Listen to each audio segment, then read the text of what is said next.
If you are an aspiring podcaster and you're trying to come up with a podcast name, or if you already have a podcast, but you're thinking about a rebrand, or maybe you're not thinking about a rebrand and you have your podcast, but you're wondering, is my name actually working for me? Then this episode is for you because I'm actually going to be breaking down what makes a successful podcast name that brings you more visibility and more searchability. Let's do this. Okay, so in your podcasting journey, you may think that you want something catchy, something fun, something creative, but I actually want to challenge you to think about picking an SEO optimized name. So for example, the name of my show is Organic Marketing Simplified. And that was very strategic because actually, if you just type the words organic marketing into the podcast app, my show will come up at the top at any given point. And of course, I was very strategic about this when I was naming my show. So it wasn't by luck. By the way, I just want to say that my show wasn't always called Organic Marketing Simplified. I have been through many variations of my podcast name. I have even pivoted my podcast. And all this to say is that you can change your podcast name. And the more you keep podcasting and the more you know, and the more you evolve, probably the name might evolve with you. So I just want to take the pressure off that you need to have everything figured out right now and we're married to this name and it needs to be like the most perfect thing. Because if I know one thing is that if you are a perfectionist right now, the name is driving you bananas and it really doesn't have to. So think about a name that is SEO optimized. So like I said, in my case, I was very strategic about how I chose the name of my show. So Organic Marketing Simplified. So if somebody types Organic Marketing, my show will come up at the top because again, I was very strategic about how I chose this name. Like I said, I didn't start off this way. The first version of my podcast, which is the same show that you're listening to right now, but it was called Beginner Mom Boss. That's how I started. And a few years later, we are Organic Marketing Simplified. So what that did to me was actually organically bring more visibility to me because I was very strategic about the name. So if somebody is searching for organic marketing tips or organic marketing, whatever, they're going to type that into the search bar and then my show will come up. Now, the last word in my podcast title was simplified. So the person who is looking for organic marketing tip and they see my show, Organic Marketing Simplified, they'll be like, oh man, that is for me. So that is the show that I want to listen to. So this is how I want you to think about naming your podcast. So don't think that you need to go with something funny or catchy or cute or creative. Actually go for something that is searchable. Look for something that is SEO optimized. Look for something that will actually give you an advantage just by the title alone, because that'll make you so much visibility by you being able to leverage the name of your podcast. So do take time to think about this.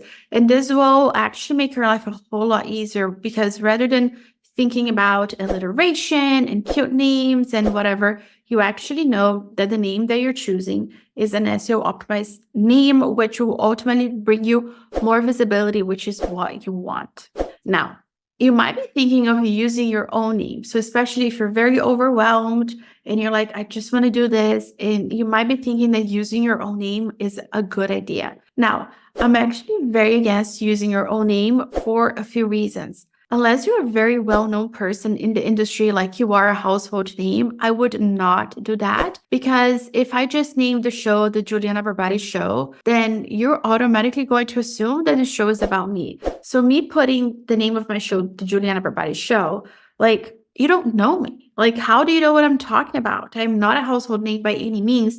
So I would be very wise about not using your own name, even though that could be the easiest thing that you do and the easiest route that you go. You putting your name in your podcast and using that as your title, it's not going to do much for visibility, especially if most people have no clue who you are. So again, going back to point number one, pick a name that has to do with the theme of what you talk about. In my show, I talk a lot about organic podcast marketing. Now, I could have chosen to go that route and put myself in just the podcast umbrella.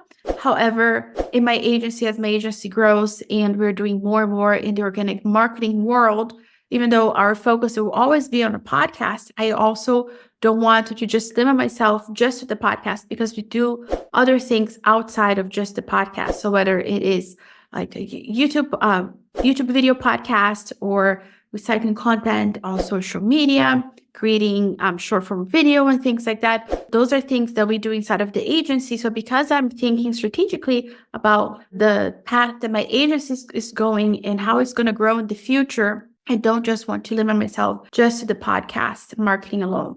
So again, of course, you can apply the things that I talk about very, very well to like organic marketing tips in general, but I am more specific to podcast marketing.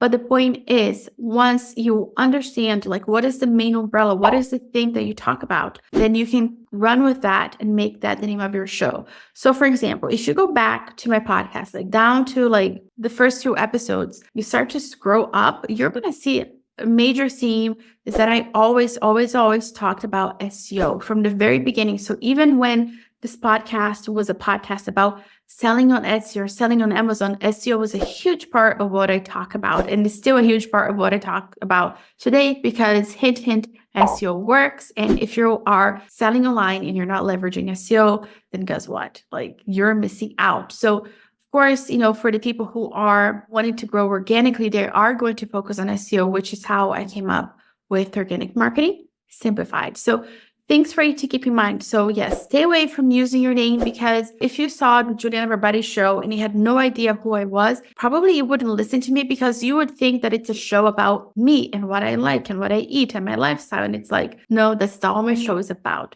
So you have to think long-term about how is this name affecting my visibility on the podcast app and choose the one that's going to give you the most visibility, which most likely not your name. It'll be a very, very highly searched keyword or long tail keyword, which is even better. Now, if you're a little bit confused about keywords and long tail keywords and what does that mean? What did you just say? Then I want you to go back and listen to podcast episode number 367, where I talk to you about the different types of keywords and the types of keywords that you should be going after. So make sure that you listen to that one so you understand really well how this world of SEO and keywords work.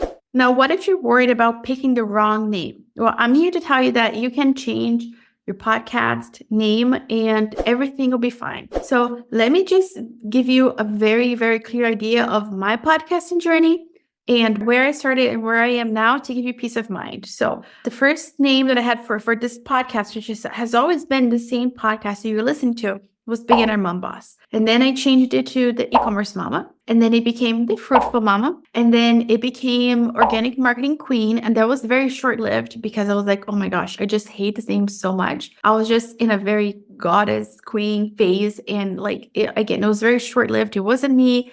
And that was like the worst name I could have ever picked, honestly, because I hated it so much. But anyway, that's how we landed in Organic Marketing Simplified because it wasn't just a trend. It wasn't just a hype. It wasn't just a phase that I was going through. It was like, this is what we do. It's Organic Marketing Simplified and it's no frills. It's very straightforward. This is what you get. So I have changed the name of my podcast. It's been 5 names and still, even though, I changed quite a bit and I have pivoted my podcast, I still have a top 0.5% ranking podcast, which is bananas. Because I'm not a household name and I did this all organically. So the reason why I'm telling this to you right now is to give you peace of mind that you can change, you can evolve, that you can always optimize. The more you know, the more you know. So don't be afraid to start imperfectly and then change your name. So even if you are going through a rebrand or you're not quite sure that your name is actually the right name for your podcast, you can actually apply these things and have a softer rebrand. And by the way, I will have a separate podcast about rebranding later on. But I just want to let you know that a rebrand does not have to be this huge ordeal type of thing. You just get to change the name of your podcast and maybe do a podcast episode as to why you're changing and live life. So don't feel bad that you might want to change the name of your podcast later on. You get to grow and you get to evolve. And such is life. You are going to grow and you are going to evolve. And if you don't want to stick with the same name, it's okay. Now, I just want to sidebar here for a second and say that as long as your podcast is the same, right? You're talking about similar topics, then go ahead and stay with the same podcast. Meaning, don't go ahead and if I was moving from Etsy, the Etsy selling on Etsy world into organic marketing, it still made sense for me to keep the same podcast because, again, it was all entrepreneurship and like selling online and things like that. Like nothing really changes. It's like the means that you do it that changed, but the core of what I talk about stayed the same. Now, if I was changing from, organic marketing to non-toxic living tips, now that is a totally different podcast. And of course, I would want to start a whole new podcast. So that's what I'm going to say about rebranding. But like I said, we'll talk about rebranding in a separate episode, but I just wanted to throw that out there in case you're wondering. Now, the last step to picking the perfect name is this. You need to make sure that nobody else is using that podcast name. So if you are in the United States, you would go to the USPTO website to make sure that that name is not trademarked. I don't know what kind of governmental website you'd go to in wherever country you are, but in the US, it would be the USPTO. And then you also want to check the podcast app, because if somebody does have the same name that you're thinking about, then go ahead and just choose a different name. So even if you could do a variation of the name, like for example, I would not recommend that you do Organic Marketing Simplified for you. Like, don't pick a name like that just because you slightly changed it, because it's like you're going to be competing with my show and it's just like not a very smart strategy for you. Like you may think that you're going to be grabbing some of my audience towards you, but actually you're going to be shooting yourself in the foot. So don't just like slightly modify a name of a podcast that's already taken. Even if the podcast is not active anymore, like just do yourself a favor and pick a unique name, and don't even go that route of slightly modifying a name that's taken, or even taking a name that's already taken, because it is going to be a lot of work for you to make sure that people actually find your podcast and they're coming to you. Even if there's a podcast and it's inactive, just don't even go there. Just pick a name that is unique to you. So go ahead also and check social media to see if it's available. Not because necessarily you want to be on social media, but what you don't want is to have like a conflicting, messaging, like you have the same name and then this other person has the same name. So it can get very messy. And then of course, just do like a general Google search to make sure that the name is available, because again, you don't want to pick a name that is maybe somebody else's program name or something like that. So even though that name per se might not be trademarked, if it is a name that's already been used by somebody else, then it's just going to be more headache for you. And it's just going to be like, oh no, like this is a podcast and this is the thing that somebody else has. It's just going to be super confusing. And when people are confused, they don't do anything and they bounce. And you don't want that to happen on your podcast. So those are the tips that I have for you in order for you to pick the right name for your podcast. And remember, visibility is key. So make sure that you are going after those names that are SEO optimized, because that is going to give you a leg up in your podcasting journey just from the name alone. By the way, if you're like super stuck on the name and you need help, have no fear. I'm here for you. We can work together and make sure that the name that you're coming up with is the right name for you, the name that's going to give you a leg up and give you that visibility and really help you have that long-term vision for the growth of your podcast. So 2 ways we can work together. I have a program called Profitable Podcast Blueprint. And in the program, you have access to me as well as the step-by-step on how to have a highly profitable, highly visible podcast. And then I also own an agency. And inside of this agency, you and I are working together. And whether you're launching a podcast, relaunching a podcast, or you have a podcast and you just want somebody else to take care of it for you, we're taking care of all of that for you, from the SEO optimization, the editing, the uploading, the scheduling, the recycling. We are taking care of everything for you. So make sure that you check out the link in the show notes down below so that you can choose what is the best way that we can work together and really have the amazing growth that your podcast deserves. Now, in the next episode, I'm actually going to be talking to you about key pieces, key things that you need to be implementing in your podcast so that your podcast grows every single month organically. So make sure that you are tuned in. And until next time, may you find God's love, grace, peace, and mercy. And I'll see you in the next episode.